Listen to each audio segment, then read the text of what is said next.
us it is.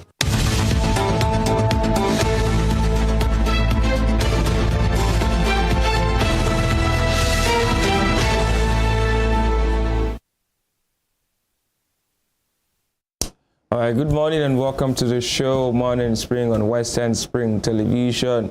My name is Emmanuel Ojadigele. Thank you so much for joining us and for starting your day with us this morning. I will pray that may all doors that are not supposed to be open in your life be shut, and may no noise enter into your life because of those opened doors. Welcome to the show. You know what we'll do for you on the show this morning: newspaper review, interview segment, and of course I bring you who is trending, what is trending, why they are trending, and what people are saying about the who, the what, and the why. A lot of things happening in the country, a lot of problems going on, but Nigerians are still managing to survive, and that's what the spirit of Nigerianness is. The hustler, the survivor, the emperor, the conqueror, the lion, and a lot of appellations just to show that we are very strong people, and we hope that all of these trials and tribulations will pass anytime soon.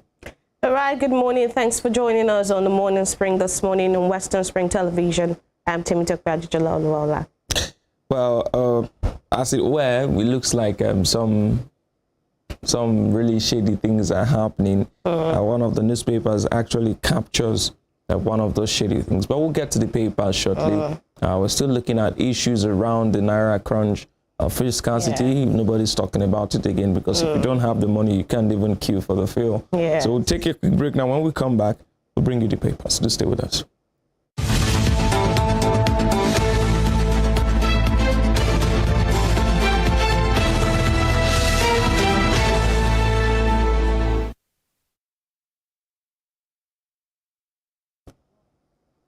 All right, welcome back to the show. The show is still Morning Spring, and that's what we're giving to you this morning. We'll begin with the papers right away. The papers this morning, we begin with the Punch.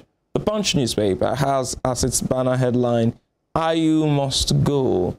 G5 governors clash with Atiku campaign." G5 governors clash with Atiku campaign. IU must go. Benue court affirms IU's suspension. Adjourns case till April 17th. It is morally offensive for IU to remain chairman after electoral defeat. G5 camp. Only neck can remove me. IU. Wike are the selfish, says Atiku PCC. You can see the intensity of the back and forth between the people, the players and the PDP. And I mean, a lot of arguments have been profiled. We'll be looking at that issue in our interview, but a lot of arguments have been profiled on and for and against this issue at the moment. I don't know. It's been a long time coming, this clash. Yes, it has. I think the only selfish person here now, as it seems, is Atiku and his campaign. Atiku and his campaign team. Because before the election, we all saw the agitation of the G5. I mean, that was shortly before the election. We saw it as, them being rabble-rousers and, just seeking attention where, it wasn't needed. But then right now, it would seem that it's not only Atiku and his team. I mean, it's not only the G5, rather, who want IU, off that seat. All the people, even in Benue, in his ward, and, people across the PDP do not want him there anymore. And I think he should take his cue from that and just leave while the ovation is still loud. Because... Well, I don't know about any ovation. I don't know about... I was just checking to see what's going on, but I don't know about any ovation. It seems like... he outlives his own relevance as well. There's really no... I don't think there's any ovation. Everybody's just... everybody's just... telling him, just, man, pack your things and go. It's time for you to leave. You've done enough. But then that's for the party to settle. The man is still insisting that only the National Executive Council of the party can remove him. And that was what he was saying to Wike when Wike was calling for his resignation, that if the party says resign, I will resign. I mean, but then we'll get more details and information on that. It really won't do PDP any good for this battle to go beyond this. Because they're going to court, they're going to tribunal, and they needed a united front. Yes. Now, below that story, there are pictures there of the Minister of Labor and Employment, Dr. Chris Ngige, and Governor of Central Bank of Nigeria, Godwin Emefiele, meeting the Nigeria Labour Congress delegation led by Joe Ajero in Abuja yesterday. Ngige Emefiele meet NLC over planned strike. Banks queues persist. That's on pages 20 and 21 of the Punch newspaper this morning. Yeah. All of these clandestine meetings, all of these public meetings to showing just for Nigerians to see that they are working. And at the end of the day, you discover that it's just only statements that have been made. There are no, it's almost of little or no effect. Yes, and I don't know why.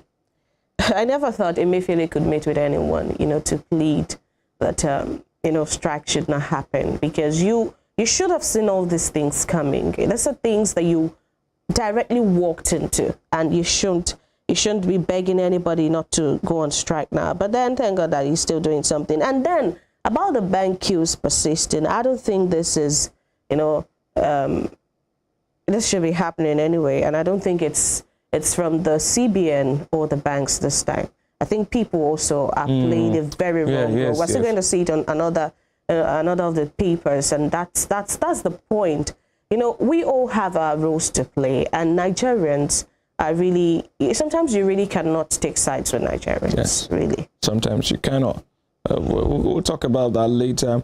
For now, at the bottom strip of the Punch newspaper, Abacha died on eve of dad's planned execution as a son of General Ladipo Diada. Speaking on page 3, you can get details of that story on the Punch newspaper. Lagos tenant stabs friend to death during argument. It was on pages 4 and 5. I've been seeing stories recently coming out of papers. People physically harming others, the people they live with. If it's not the landlord, it's the tenant, it's the co-worker, it's the church member, fellow mosque goer. I don't know.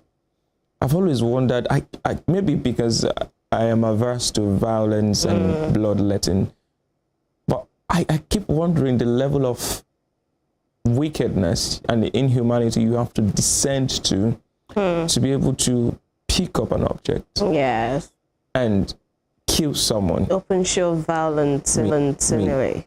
The person cries. How do you sleep at night when you see the blood? Come on. This is, no matter what we're arguing about, there are other ways to resolve conflicts that shouldn't necessarily result in physical. Yes, and now she will get a jail term, obviously. Her own life has been, whatever truncated. it is that we're arguing about, I don't think it was ever resolved. Yes, so of course it was. It's never going to be resolved. But that's that on the Punch newspaper. Ramadan VC Senator-elect advised Muslims on kindness and sacrifice is on page 20. Well, that's what the season is about. Kindness, prayers, almsgiving, seeking contrition, seeking the face of God, and we pray that God answers all our prayers this morning. Well above the nameplate, reps invite ministers, firms over $2.4 billion oil sale. It's on page 22 of the Punch newspaper. And on travel to state of origin for, says NPC, as on page 13. Yes, I was as of last year, I think I asked on the show, it was Femi who told me that you don't have to travel to your place of origin, the state of origin for census. So that will mean that most offices will be empty because people have to go back to their homes to be counted. There's going to be a lot of cost on them, a lot of manpower lost, a lot of revenue lost for the businesses that will be affected. But it's good to see that you really don't have to. Yes, you really don't have to travel. What you're doing. I actually I think I witnessed the last one. I was a kid. Was I a kid? I know I witnessed the last census. I don't know if I did. I can't remember now. It's either a census or an immunization program. I don't know, one of the two. But I look forward to this census. I am looking forward to it. I want to be counted, Yes. and added to the figures of the country. So you've heard from the National Population Commission. You don't have to travel. Don't have to travel. And I think this message should actually be pushed really, really far, because there are some people who still feel that you have to travel. Yes. The details of that story on page 13 of the Punch newspaper. From there, we'll move on to the last story on the Punch newspaper on page 16. Nigeria can defeat terrorism like the United Kingdom. That's coming from the former Prime Minister, Boris Johnson. Yes. Well, you want to say something? Yes, it's possible. Very exactly, possible. Provided we want that. You have to, it's one thing to, say something. It's another thing to really want it. Not just making statements that are void of actions and all. But really, we can defeat terrorism if we really want. If we really want to. And then, like other countries, I still don't understand why we are shy to ask for external help. No. But a lot of experts, security analysts have said that for Nigeria to really win the war, there are several factors. The government must exercise political will, or something it's called now sincerity of purpose. But you must also be willing to seek external help. Yeah. Tell people, I can't handle this on my own. I need your help. Yeah. If it's to send soldiers to train my soldiers, or to send, just some help, and then we'll crush this terrorist. But that's that on the Punch newspaper this morning. Right on the Daily Trust newspaper, queues persist as Nigerians hoard Naira notes. And the riders, POS operators mop up cash at ATMs. Charges drop to 100 Naira per 1,000. Holders will have their fingers burnt. That's according to CBN. And Emefiele urges NLC to shelve protest. We can see now that the power has left Emefiele's hands to the people. And the people now are hoarding the cash. You see, the human nature is inherently and innately that of selfishness. The average human is self-serving. But I believe strongly that when it comes to hardship and the quality of life, we should be more humane, because the tables can turn. You can be in that position and someone will be in a position to help. I was still saying it last night. I was furious about it because I know that twice I've been desperate to get cash. The first time I paid 700 Naira to get 500. The second time I paid 800 Naira to get 5,000. It still bothered me yesterday because normally the charges would have been 100 Naira or 200. It's still not better because 100 per 1,000. Yes, so that means for every 5,000 Naira, you still pay 500 Naira. But why am I paying that? If I go to the ATM, if I have an ATM card and I want to waste my time and I go there and withdraw, I don't think the charges will be up to 20 Naira. So why are we doing that to ourselves? And the guy was saying he wouldn't give more than 5,000 Naira per person. So what's the essence? I'm willing to pay the charges, but you don't want to give me as much as I want? Yeah. I mean, Nigerians need to know that sometimes we are the same things that we criticize. We are the government that we bash on a daily basis. Why are you holding the note? It's now, not. Tables have turned. You're in Emefiele's position. You're doing the same thing. Yes. Even worse, because Emefiele didn't ask us to pay to get our cash. He just hoarded it. Yes. And now you can't even spend all that you have. I mean, come on, Nigerians, let's not do this to ourselves. I would love to see CBN's action where it says that hoarders would have their fingers. How many hoarders can the CBN do they have the manpower? Yes. I read a tweet about AFCC being in Akure on grounds to arrest POS operators. I mean, you can do that in town, but you can't go into the hinterlands and start arresting people. How many persons do you have to effect that you such even know arrest? Exactly, they can deny it, except you want to go undercover. Well, I just hope that the cash can keep going and getting into circulation, and that way you can take the power out of the hands of POS operators and all. When cash is made available to everyone out there, then they will really have no reason or cause to hoard the money anymore. All right, just below that, Adamawa governorship, Fintiri kicks as Benani demands result reveal, and that's on page 13. That's still on inclusive election in Adamawa State, yes. And now the INEC has said that inconclusive polls and supplementary elections will be holding on the 15th of April. So wait to see what the results will be. Sometimes when we talk about Nigerian issues, I smile a lot because I try to really process it in my head, and sometimes these things don't just they don't just make sense. I don't work for INEC. I'm not a politician. I've seen commentaries. I've seen people say that the same thing that happened in Adamawa happened in Ogun State, but the winner was declared. So where's the logic in declaring Adamawa inconclusive? All of these issues INEC is really on the spot. INEC is really on the hot seat, and they have a chance to redeem themselves on the 15th of April. If those elections are also marred by irregularities or infractions. That chance, I don't think there's any chance for Oh, well, they're not going to take it. I'm an optimist. Because they could take it with the governorship election, I mean, the main one, but with this rerun, I don't know. I really don't know. But on page 8, gunmen kill 3 NSCDC officers in Imo. Gunmen kill 3 NSCDC officers in Imo. So it's no more the police and the soldiers right now. NSCDC is also on this list. Gunmen are killing them. Now, we've always spoken about killing our servicemen. They are the front line and first line of protection for us. If we kill them, who protects us? We ourselves are at loss. You know. Right, and on page 20, man remanded for selling father to ritualist for 1.8 million. Well, I just said it now. Yes. How do you inhumane can you descend to want to inflict so much pain and hardship on other people? Your own biological now it's your father. It's beyond comprehension. Really. I don't know. A lot of things. When people say that people do these things out of desperation, is the poverty, is the lack of there are choices. And I begin to ask. There are people who are poorer, possibly, than this person. Yes, who would never told this line. Yeah. You should be responsible for your choices and not try to push them to some other factors. Yeah. You know? We don't have to resort to the bad, path all the time. Well, this pictorial story says customers queued to withdraw cash at a bank in Saboyaba, Lagos yesterday. Well, just still the same pictures all around, even here in Oshobo, Washington State. See people at the ATMs in front of banks.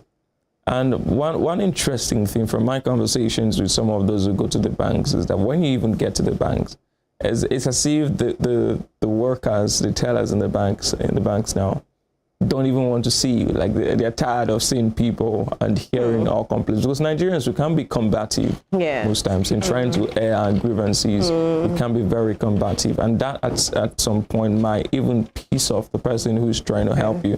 So. But then I have money, I can't spend it. I have money in my bank, I can't spend it. It leads to frustration. When I want to spend it, I have to buy my own money. All right, to the bottom strip of the paper, PDP crisis, court restrains Ayu from parading self as national chairman. It's exercising futility, according to the chair. The battle has just started, Wike says. And that's on page 12. That is saying that Ayu is restrained from, parading himself as national chairman. He is saying that it's exercising futility. Wike is saying that the battle has just started. It's about to be a very long drawn out battle. Yes, in the PDP. The Wike that I know, that we all know, is not one to back down from a fight. Yes. He goes all the way, and all of this, like you said earlier, could have been avoided. But the selfish interest of one person.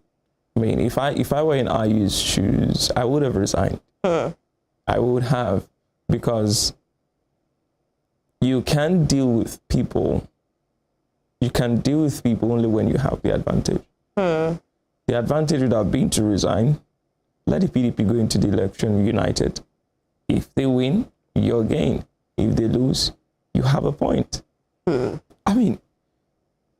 Politicians sometimes strike me as people who are not forward thinking. They don't see beyond the now.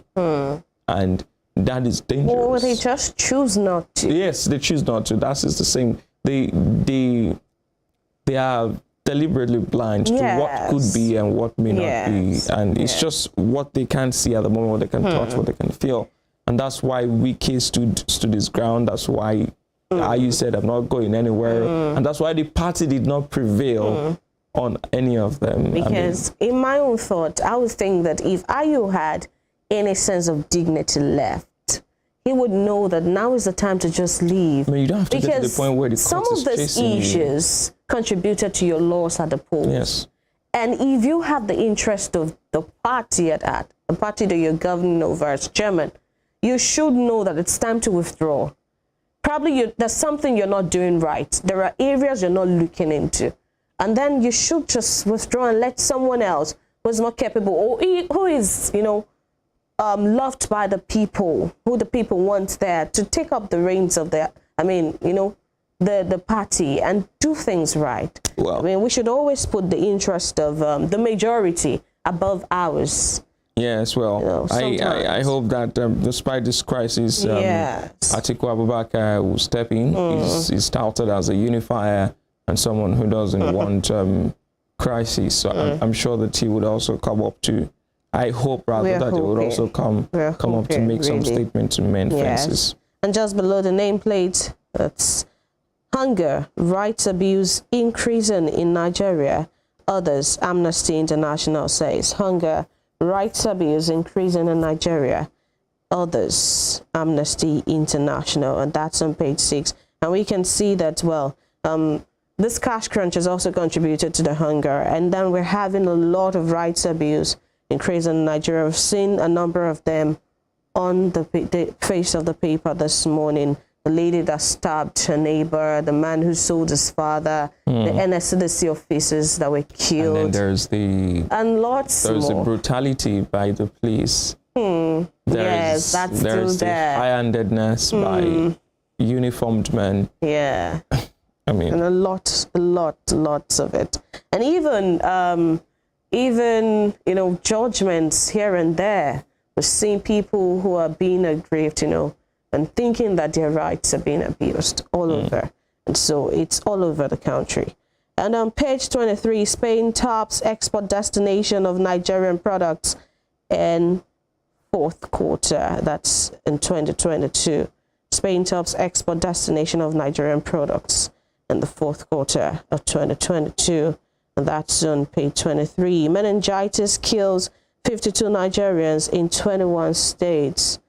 That's on page 5. Yes, I have been saying to people that we often don't pay attention to some other things. Meningitis, cholera, the Lassa fever. These are diseases that are still ravaging parts of the country, and we have to be careful. We were so focused on COVID-19 that we lost track of all of those issues. And I hope that we can solve them. We can solve them and stay safe. Yes. All right, that's all on the Daily Trust newspaper. Oh, well, that's all on the papers this morning. We'll take this break now. When we come back, we'll be having our guests with us to look at some of the issues within the PDP. So stay with us.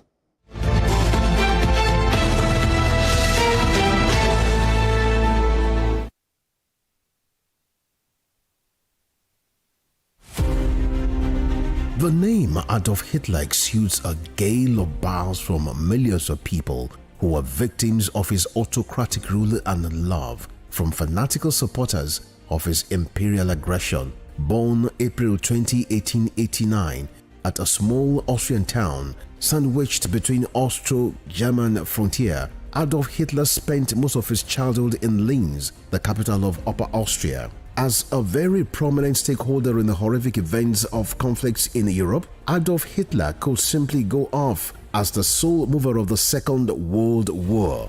40 million Jews were murdered in the gas chambers of various Nazi camps on the orders of Adolf Hitler. Thousands of Adolf Hitlers still live in Germany today, but the majority of them are elderly and were named before the end of the Second World War. As the name pales into vanishing rarity, 13 children, according to official records, were named Adolf Hitler between 2006 and 2013. Western Spring Television identifies Adolf Hitler as a major character in history. Arrested, affected, sound, found.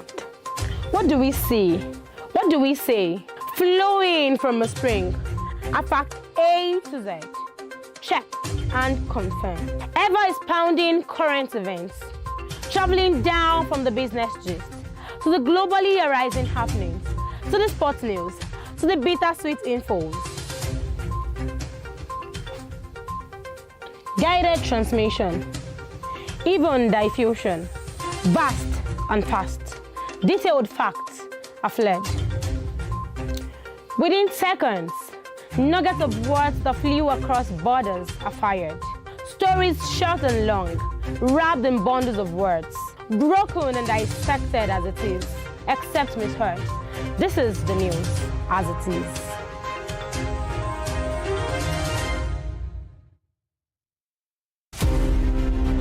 Ahmadu Bello, a Prince Royal, was born 6th of December 1910 at Raba Village, Sokoto, northwestern Nigeria. His father was a district head and heir apparent to the Sultanate throne from the house of Usmanu Dan Fodio, a religious and social reformer who brought the Habib dynasty under the Fulani Caliphate in the beginning of the 19th century. Ahmadu Bello raised the bar of political consciousness in participation when, in 1944, he engineered the establishment of the Northern People's Congress (NPC) as the first political party in northern Nigeria and the rallying point for politicians in the region before independence. History will not forget Ahmadu Bello for his charisma and political sagacity, which provided easy passage for his kinsmen to assume political and administrative positions in Nigeria's post-independence era. The distinguished elder statesman and Sardauna of Sokoto has his face on his country's 200 naira currency as a mark of honor to one of the architects of Nigeria's independence.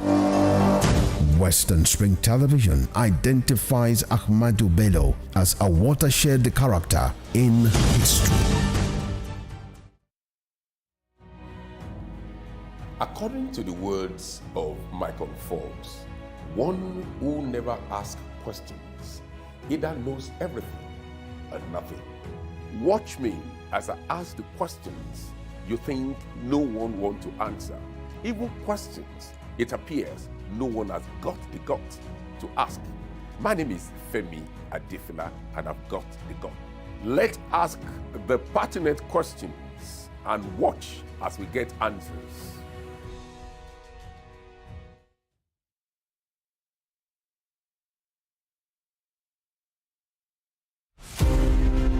This iconic African presents the narrative of a man destined to exert an imperishable global influence in Western education. His was a story of a freeborn, captured and sold into slavery. He was born in Oshogun, a native Yoruba village near Iseyin in Okeogun axis of southwest Nigeria.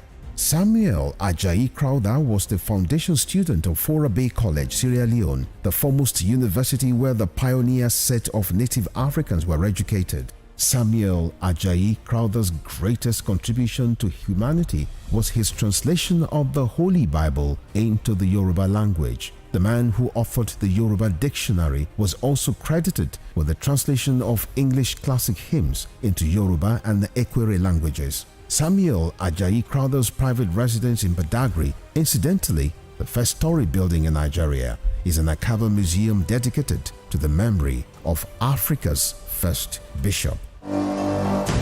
Western Spring Television identifies Samuel Ajayi Crowther as a watershed character in history.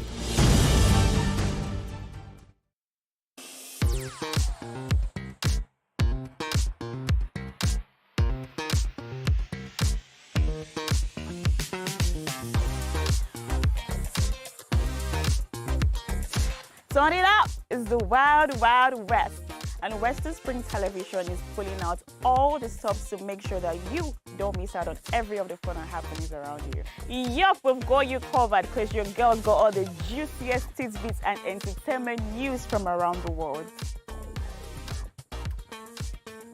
Cross over to the chocolatey side of entertainment. Join me, Chocolate Cassie, on Eccentric as we take you into every bit of the juiciest news, fashion, music, movie updates, and other trending conversations. Together on the show, we'll get personal with your favorite celebrities via phone call, Zoom, or even live here in the studio. Eccentric will be shown on your TV screen on Western Spring Television, channel 190, only on StarTimes.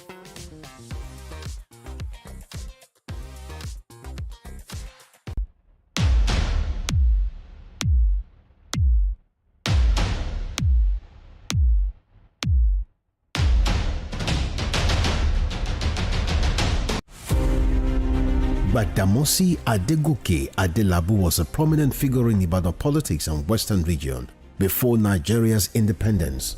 He was a key founder of the National Council of Nigeria and the Cameroons, a political party that held lofty the torch of liberty for the two West African countries. He carved a niche for himself as a wordsmith and a creative speaker. The nickname Kwenkele was a natively corrupted version of peculiar mess, his bombastic English language style often used to score proceedings at the parliament. The author of Africa in Ebullition, a handbook of freedom for Nigerian nationalists, was Nigeria's Federal Minister of Natural Resources and Social Services between 1955 and 1956. He died in an auto crash on the 25th March 1958 at the age of 42. Western Spring Television identifies Adegoke Adelabu as a watershed character in history.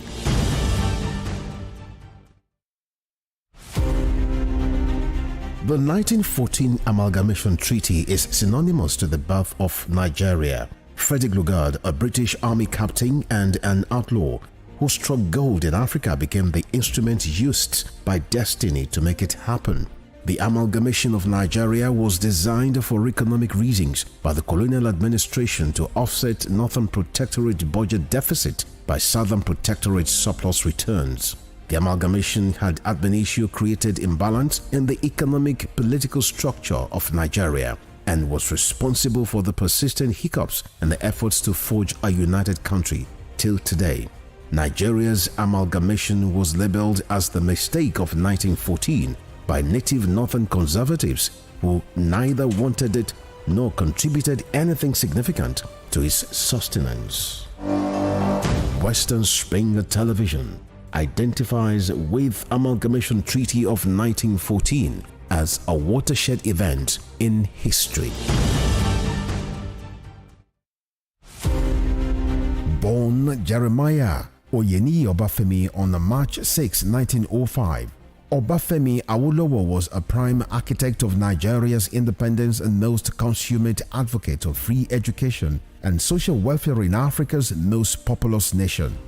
Erudite politician, thinker and philosopher, Awo was fondly addressed by associates and political colleagues, brought his unique attributes to bear on governance in the defunct Western region. He administered as leader of government business and the premier between 1955 and 1958. Obafemi Awolowo's premiership witnessed pioneering in multi-sectoral policy initiatives and execution. The Western region under his administration paraded several enviable records. First television station in Africa, first real estate in Nigeria, first high-rise building in Nigeria, first modern sports stadium in Nigeria, first agricultural settlement in Nigeria, first modern civil service secretariat in Nigeria, and first industrial estate in Nigeria. His face is on 100 naira denomination as a mark of honor for his distinguished services to his country. Western Spring Television identifies Obafemi Awolowo as a major character in history. Arrested, affected, sound, found. What do we see? What do we say? Flowing from a spring. A fact A to Z. Check and confirm. Ever expounding current events.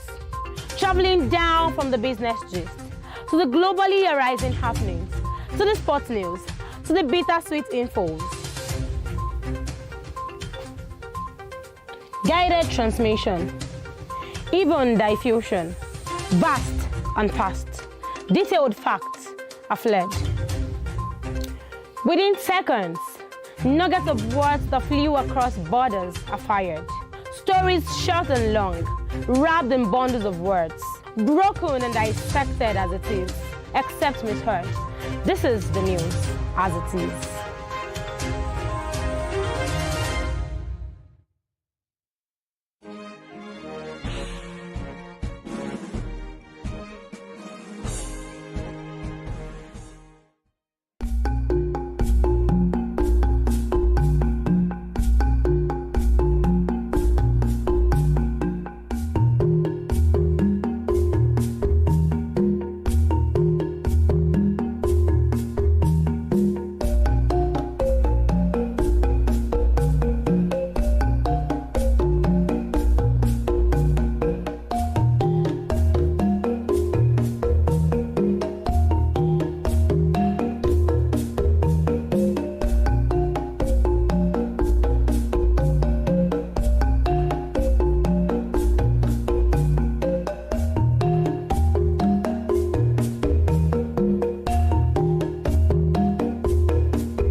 Welcome back to the show. It's time for the interview segment. My name is Emmanuel Ujatikele. In case you're just joining us, this is Morning Spring. We're reaching you live from StarTimes channel 190 on the DTT platform here in Osogbo, Osun State. Of course, you can follow us on all our social media handles on Facebook, Instagram, and Twitter. Also on YouTube, you can search for us, Western Spring Television, and subscribe to our channel. Now, we're joined live via Zoom by Special Assistant on Digital Media and Strategy to His Excellency Atiku Abubakar, the former Vice President of Nigeria and presidential candidate of the PDP in the just concluded 2023 elections. Thank you so much, Mr. Olariwaju, for joining us. Thank you for having me, Emmanuel. All right. Yeah. So now, what exactly is going on in your party at the moment? Well, I mean, for us, there are three phases with an election. You have the pre-election phase where you have all the campaigns. You have the election phase, which is your election day preparation, your ground game for the election. And then you also have the post-election phase, which is, the court litigation processes and so on and so forth. And you also have the stage where some people, want to take over the party illegally. So I think, that's what we're currently dealing with in the PDP. Okay, so let's start with the suspension of Ayodele Fayose and the referral of Samuel Otom to a disciplinary committee. All of these issues began pre-election, and right now, how is this affecting your party? Some big wigs in your party being suspended. We'll talk about Ayu short, but let's start with Fayose and Otom. These are big names in your party who have fallen casualty to the pre and election, post-election process. Well, I don't know if you saw it recently. Former Governor Fayose admitted that he worked for the APC, that he supported the APC. Even before now, you would recall that in the Ekiti matter, a number of candidates on the platform of the party had been suspended for House of Reps. One of them was Fayose's son.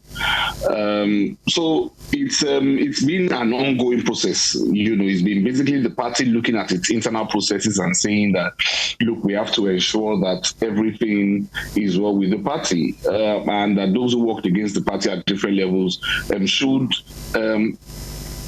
face different forms of sanction. Now, in the instance of people like Senator Pius Ayim, former Governor Ibrahim Shema, former Governor Fayose, and the rest of them, they were suspended within the powers of the NWC. However, in the instance of Governor Samuel Otom of Benue State, he could not be suspended. He and anyone who is a governor or basically anyone who is a member of the National Executive Committee, National Executive Council, can only be suspended by the National Executive Council itself. So that's what's going on. That's what's going on. The Constitution is being followed. Evidences are being compiled. And the NWC is acting within its own powers. What the NWC can do when it comes to a member of NEC is to refer that NEC member to face the disciplinary committee of the PDP. But NEC has to sit before any member of NEC can be suspended, basically. Okay, so very shortly, we'll put up a court order on screen now that was obtained restraining Iyorchia Ayu from parading himself as the chairman of your party. But it started with a purported suspension at the ward level. Your party came out to say that suspension doesn't hold water. And now a court order has been obtained. All of these controversies surrounding the chairman of your party, what are the implications for your party? Yeah, that's a letter up there, an order of interim injunction restraining the first defendant, Senator Iyorchia Ayu. Now, is this going to tear your party apart? No, it's not. It's not. I'm aware that lawyers are in court this morning to get the judge to vacate this order. I'm aware also that there's going to be a press conference today where the purported members who suspended the national chairman will be addressing a live press conference. About 25 of them, the Ward EXCO and the LGA EXCO, from the constituency of the national chairman, they will be addressing the press. What's good, like I just mentioned, Emmanuel, it is impossible for anyone except NEC to sanction a NEC member. It is impossible. Section 57(7) of the PDP Constitution and Section 59(3) of the PDP Constitution says that notwithstanding anything else, that nothing will be done against a national executive member unless by the National Executive Council. So if anyone wants to remove the national chairman, you cannot do it from the ward level. You cannot do it from the ward level. You can't do it from the local government level. You can't even do it from the state level. You can't even do it at the NWC level. You have to go to the National Executive Council before you can remove him, and that is clear in the PDP Constitution. And so the motion by the judge, that is definitely going to be challenged. Those who claimed to be the Ward EXCOs, the world will see them live today addressing, a press conference and denying, whatever it is that is being done in their name. So it's politics. It's politics. What is going on is that some people who worked against the party, some governors who worked against the party, some leaders who worked against the party are now trying to inherit the corpse of the party. But unfortunately, they are not meeting a dead party. The party is still alive.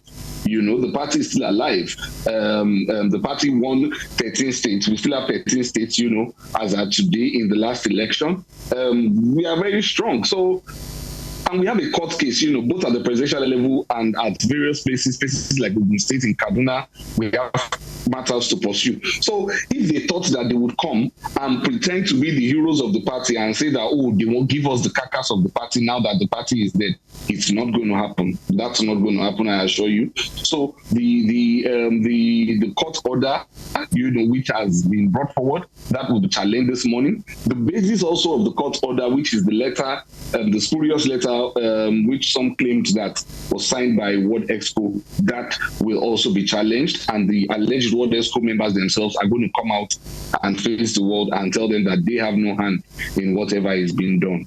All right, addressing your stand now that this whole battle now, or crisis in your party, is not going to tear down the party. Let's talk about the build-up to the elections. The G5 had always been agitating that Ayu resigned, and then he did not. And then we went into the elections like that. Do you not think that it's some of these issues that also allowed for anti-party activities, like in the case of Fayose, that you said was suspended because of anti-party activities, because he said that he worked for another party? So do you not think that this is further dividing your party, and may even cause more rifts in the party, these days? Well, to be fair, whatever rift that will be caused, at this point, I don't see what further damage they can do. Some of these governors, their tenure will end in about two months. By May, their tenure would end. They would have to hand over. They've worked against us, all the states of the G5, so-called G5. The PDP lost presidential elections at that place. But even they also affected themselves. Governor Samuel Otom wanted to go to the Senate, he's unable to go. Governor Ugwuanyi wanted to go to the Senate, he's unable to go. Governor Okezie Ikpeazu also wanted to go to the Senate, he's unable to go. So Fayose, in Fayose's instance, his son wanted to go to the House of Representatives, his son lost the House of Representatives. So whatever anti-party they have done also affected them. Whatever effect that their protests were going to cause, that effect has now, the worst is now over as regards that. However, if they thought that they would come back back and meet a party that will be in tears, or that they will meet a party that is dead, and then they will now inherit the corpse of the party and perhaps perform some sort of resurrectional magic and then own the party. It is impossible. They should perish that thought. The party is still strong. The party is still united. The rest of the party has moved on without them, and we are moving forward under National Chairman Dr. Iyorchia Ayu. The only thing that can remove Dr. Iyorchia Ayu as National Chairman of the PDP is if the National Executive Council sits and says that they do not have confidence anymore in the leadership of Dr. Iyorchia Ayu. And so, as far as we are concerned, Dr. Ayu remains the leader of the party. I'm sure when the party is served, even if Dr. Ayu is asked to step aside for any reason, Alhaji Damagum from the North, who's the deputy national chairman of the party in the North, is the one who will take over the party, not those who think that they will benefit from any chaos or any defeat or any weakening of the party. Okay, so let's say that the National Working Committee has, faith in Dr. Iyorchia Ayu's leadership as the chairman of the party. What about other members of the party? Because it seems like other members now are joining the G5 governors in the agitation for Dr. Iyorchia Ayu's suspension or, removal as the chairman. Who are these other members? I'm not sure I've seen so many of them. I'm a party member. I know that a lot of our candidates in the party are working very closely with the governor. Even in the Ekiti instance where I mentioned, initially you had someone like Mr. Funsho Ayeni and then Honorable T. Cash. You had them suspended initially, but they wrote open letters and said that they have no problem with Dr. Iyorchia Ayu and they are supporting the mainstream of the PDP. So there might be speculation. There might be conflicts. It's politics after all. Everybody wants to gain leverage. Everybody wants to take ownership of the party, so to speak. But it's not a widespread sentiment. Because you see, the truth is this it has been a very politically premature movement, so to speak. Now, if you say you want the national chairman removed, and the position is that, look, when Atiku Abubakar wins the presidency, then the national chairmanship will revert to the South. That was the position. What you should do as a party member is to ensure that you work for Alhaji Atiku Abubakar to emerge as president so that the national chairmanship can come to the South. Now that the matter is still in court, now that it is not established by INEC that the PDP has won, what it means is that the national chairmanship should remain comfortably in the North until the next convention. I don't know if you understand my logic, because the idea was that the North cannot be president and also hold national chairman at the same time. Until the emergence of the PDP presidential candidate as the president, then the national chairmanship will remain in the North. So by working against it, they themselves have written their own exit letter from the party, so to speak. All right. So now let's get back to the whole issue now. Governor Nyesom Wike of Rivers is a force within your party.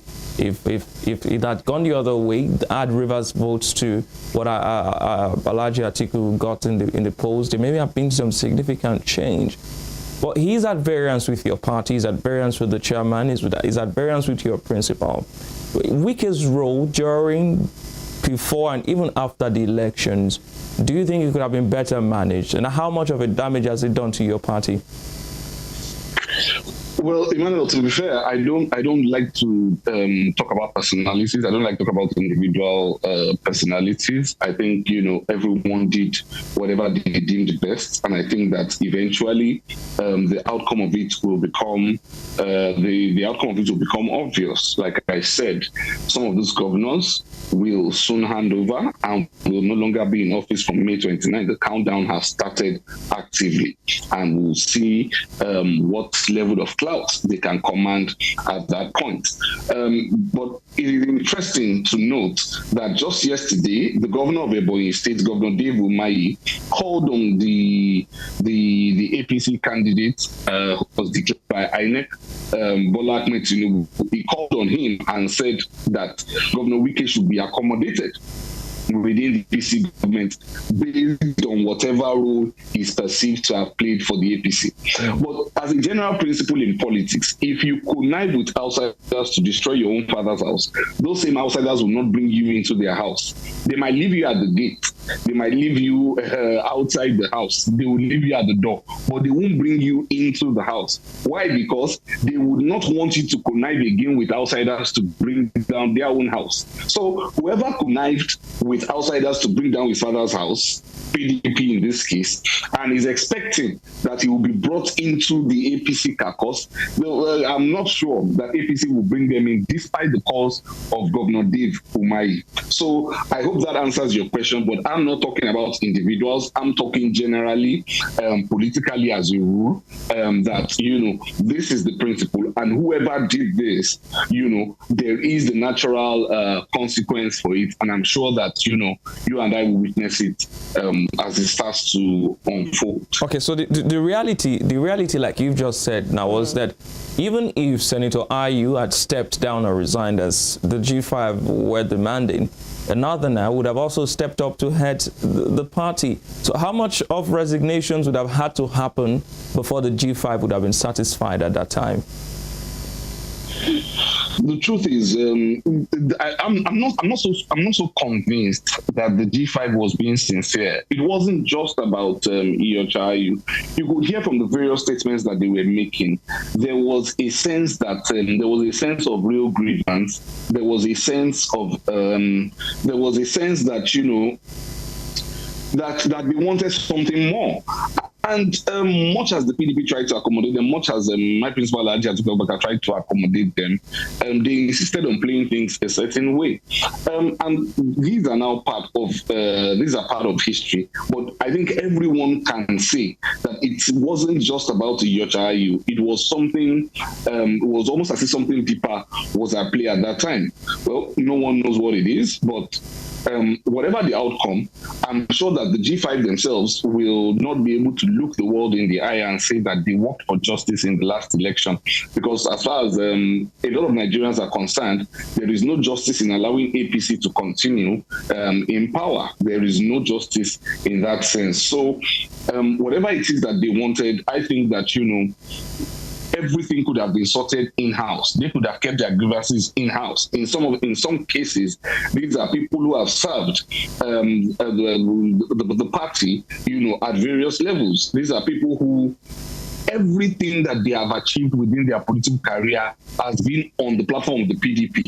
If PDP then demands that you make sacrifices at some point in your career, I do not think that it is too much to make that sacrifice. Some of them have become ministers on the platform of the party. All of them became governors on the platform of the party. Except maybe someone like Governor Samuel Otom, who won on the platform of APC and then came in into PDP, and maybe that was why they did what they did so that APC would have leverage over PDP. But whatever it is, I think that the G5 could have put whatever ego, whatever personal differences they had, they could have put it aside, focused on the task, get the task done. When that task is done, you now come back to the negotiating table and say that these are the things that you want. However, they've done what they wanted to do, and I guess we'll leave the outcome to history and the future to decide. Okay, before history decides now, your principal, Atiku Abubakar, is touted as a unifier. That was the mantra on which he ran for presidency, wanting to unify the country. And some said that he couldn't even unify his party. But I want to ask you now, do you think that if Atiku Abubakar takes a verbal position, if he's more active in trying to mend these fences, some of these cracks would not have been so obvious? Some people say that his inaction and his silence was passive encouragement, was passive, some sort of encouragement for the crisis to brew. Do you toe that line? No, I of course do not. And Emmanuel, to be fair, I mean, these are past issues. I mean, they've done their worst at this point, but the whole world knows that Atiku Abubakar met with them in London. He went to see them in London, sat with them at different forums, and, the demand has been consistent. Let's work together, let's achieve victory, and then we do what we need to do. But, they felt otherwise. Atiku Abubakar is someone who will bend over to ensure that compromise is made. He's an experienced politician, he's a bridge maker, he's a bridge builder, he's somebody who knows how to bring everyone together. However, there is no magic that you can perform on people. People have to be willing in that instance. In this same case, I would point it out that one of the things that seemed to annoy them at that time was perhaps this unifier appellation, that they are going to work to frustrate that unifier appellation. That, it's like when they call someone a peacemaker and you decide that because they are calling you peacemaker, I'm not going to let you make peace with me. So I think, they decided that we are going to prove that this man is not a unifier. And it's unfortunate politically. It's unfortunate because it speaks a lot about their character, but it also shows, the double dealing that comes in politics. We know that for a long time, discussions had been on, even at the time when people thought that they were going to support Peter Obi. A lot of us knew that Peter Obi was not going to win, and they were already looking for deals with Ahmed Bola Tinubu at that time. So whatever it is, like I said, whatever has happened in the past has happened. We'll leave that for history to judge. But what is going on at the moment is that they cannot help the party. They cannot have worked against the party and now come and say that you want to inherit the party. It makes no sense. You cannot hope to kill the party and then say you want to inherit the carcass of the party. There is no carcass here and there is nobody. And that is why you are seeing the strong resistance coming from the party, making it clear to them that, look, nobody is ready to hand over the party to you. If you think people are going to say, oh, we are sorry, take the entire PDP structure on a platter of gold and go and do whatever you want to do, nobody is doing that. Nobody is doing that. And I guess that should be made clear.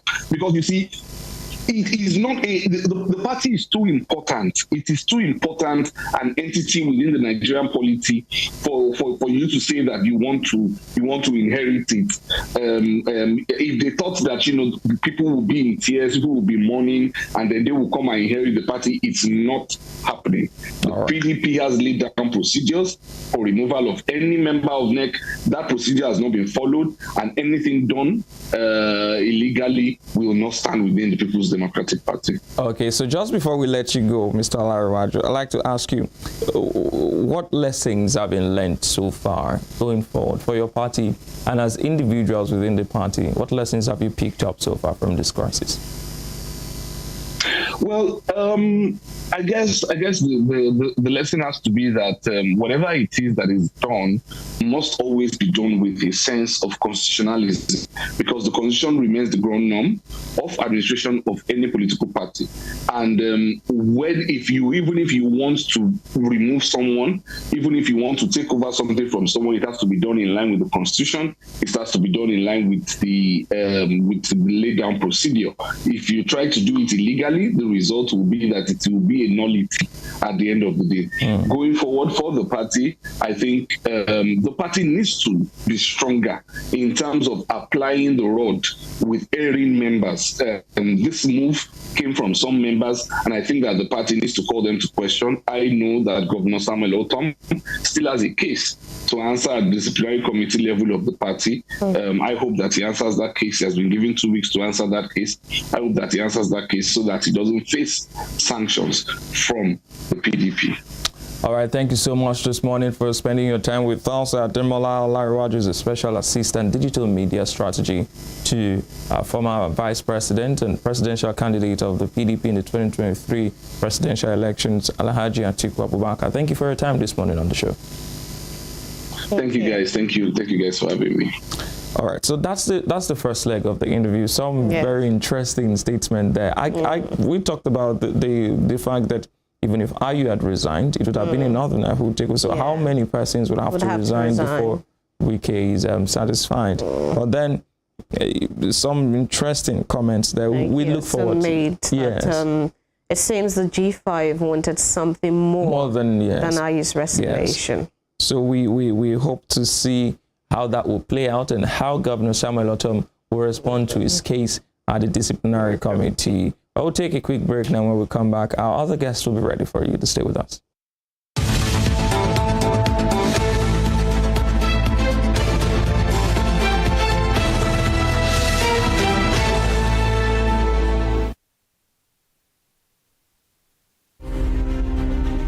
The Berlin Conference of 1884 defined the configuration of Africa, which hitherto existed as a continent of multiple kingdoms and empires under native rulers. The conference, otherwise referred to as Congo Conference, regulated European colonization and trade in Africa as initiated by German leader Otto von Bismarck. The Berlin Conference is often called the scramble for and partitioning of Africa, as each of the imperial powers carved separate portions of the continent for themselves without recourse to racial and cultural identities and differences. 137 years after the Berlin Conference was held, Africa remains a legitimized playground for European nations that sought to exploit its wealth and resources and manipulate its human capital to promote trades and investments of Western powers. Western Spring Television identifies Berlin Conference as a major event in history.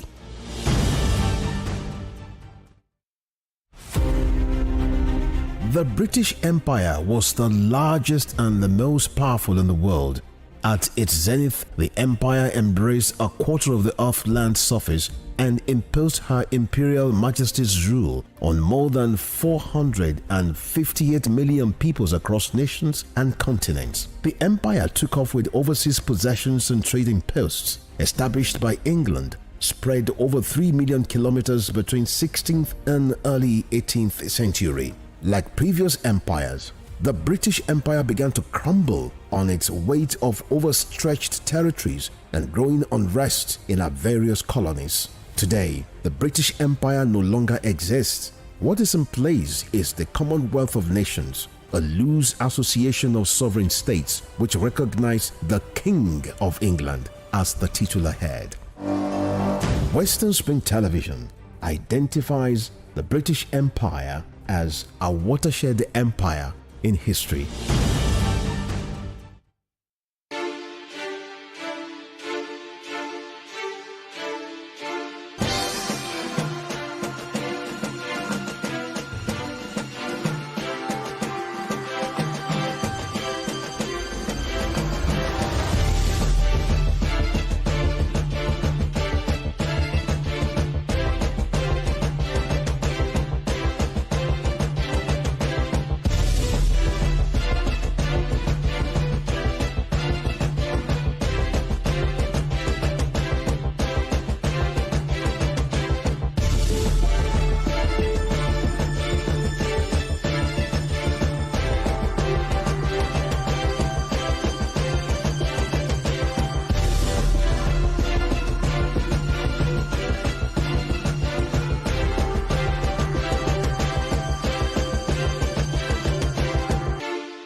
Dramatist, playwright, and icon of Yoruba thematic art, Duro Ladipo was born December 18, 1931 in Osogbo, southwest Nigeria. His clergyman father christened him Timothy.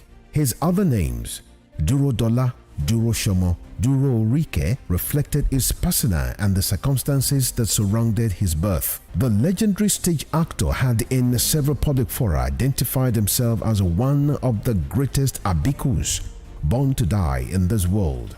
Family records reveal how he was born and died 13 times. The intertwining names he bore thus lent credence to his spiritism.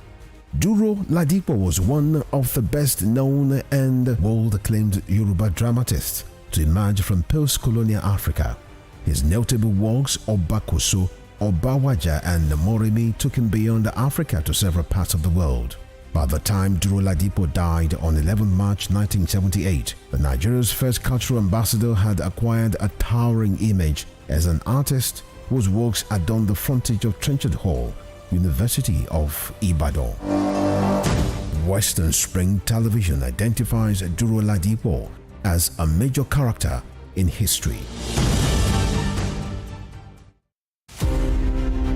Fumilayo Ransom Kuti was an educationist and advocate of women's rights.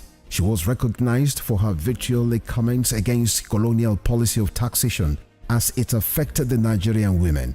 Bere, as fondly addressed by her women followers, Fumilayo championed the initiation of universal adult suffrage, which gave an unprecedented leeway for women to contest elective offices and power to exercise voting rights.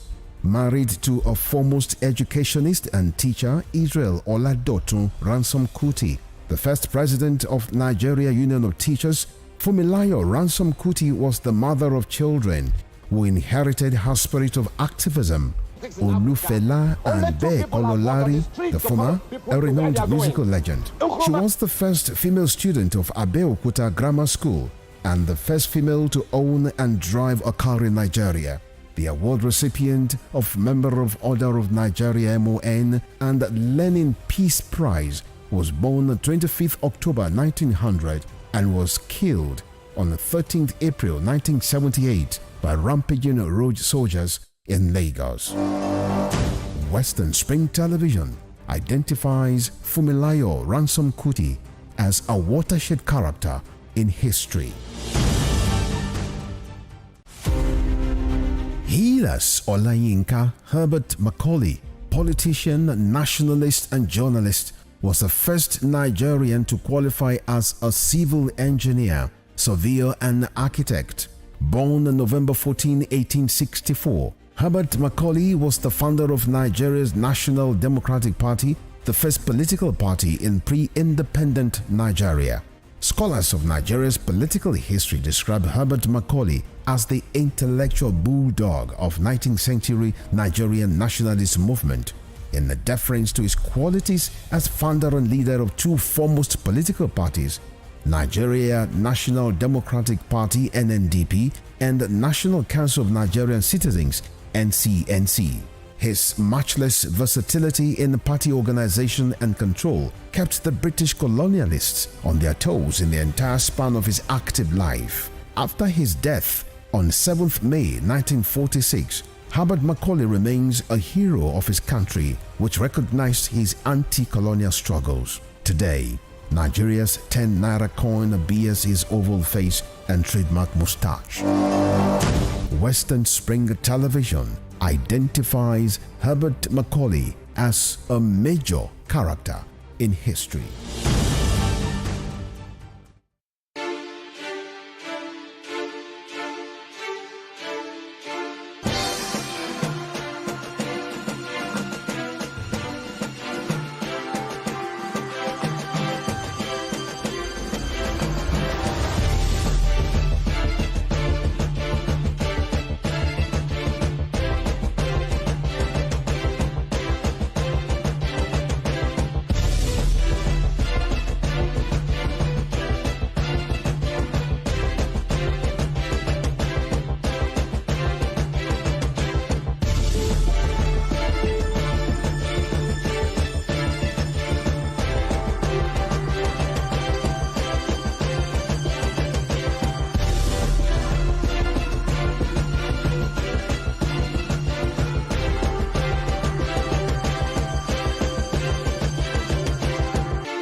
Samuel Laduke Akintola was a frontal figure in the historical moves that birthed an independent Nigeria from colonial Britain.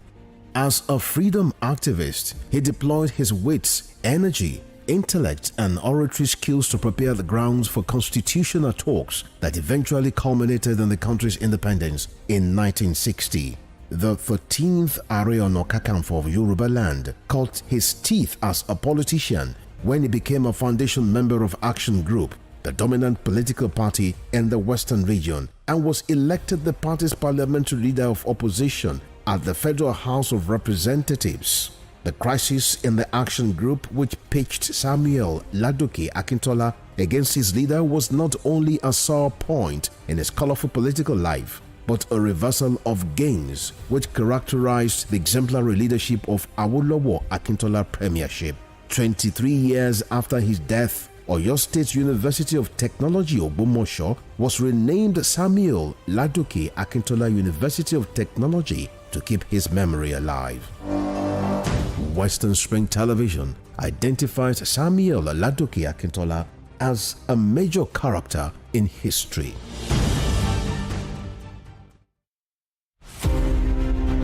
Kiriji War, also known as Ekiti Parappa War, was waged among Yoruba main ethnic groups which emerged from the ruins of the falling Oyo Empire that were desperate to replace the awesome powers hitherto wielded by the Alaafin of Oyo.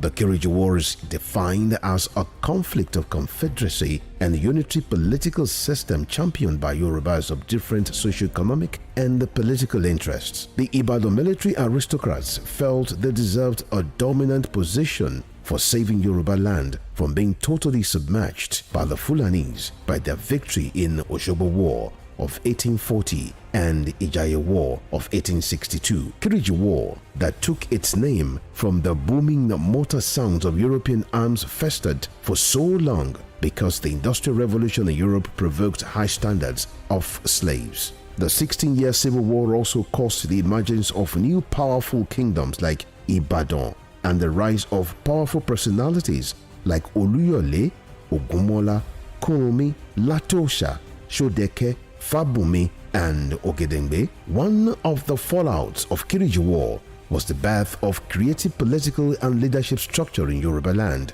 that was a blend of federalism and the autocratic monarchical system. Western Spring Television identifies Kiriji War as a watershed event. Aminatu, the legendary queen of Zazzau, is best known to historians as Queen Amina of Zaria, an old walled town and capital of the Hausa state of Zazzau. Amina was a great warrior and the first woman to rule the ancient kingdom of Zazzau. The 34 years as queen witnessed an unprecedented expansion of Zazzau by conquests. Queen Amina of Zaria belongs to the class of Amazons by the might of her army and her strings of conquests. She opened Zaria to trans-border trade and was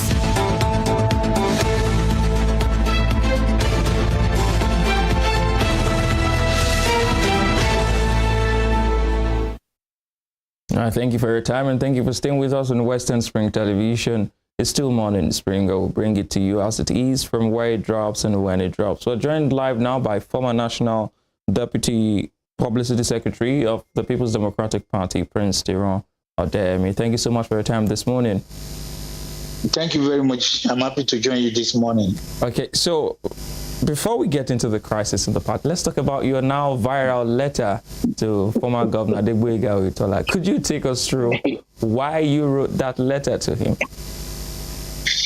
I woke up on Sunday morning and the inspiration just came that, we could still do something about the situation on ground. And that was the idea of Governor Oyetola attempting to go to the Supreme Court. And I thought about everything as a journalist, put the pen on paper and, sent it to some of the media houses, including Western Spring. So it's just my own personal idea. And I think, we'll be doing Osun State, a great deal if we hand this matter according to the judgment of, the appeal courts. Yes. There is no point wasting money on legal battle. The people of Osun State do not need to be apprehensive of being in tension over all this matter. It's an election, and I will call on Governor Oyetola to even look at the situation on ground. Look at the election results. It doesn't favor him, and it's obvious that the electorate spoke with their voice that as at now, APC should go and rest. Nothing more than that. Okay, so it wasn't abusive.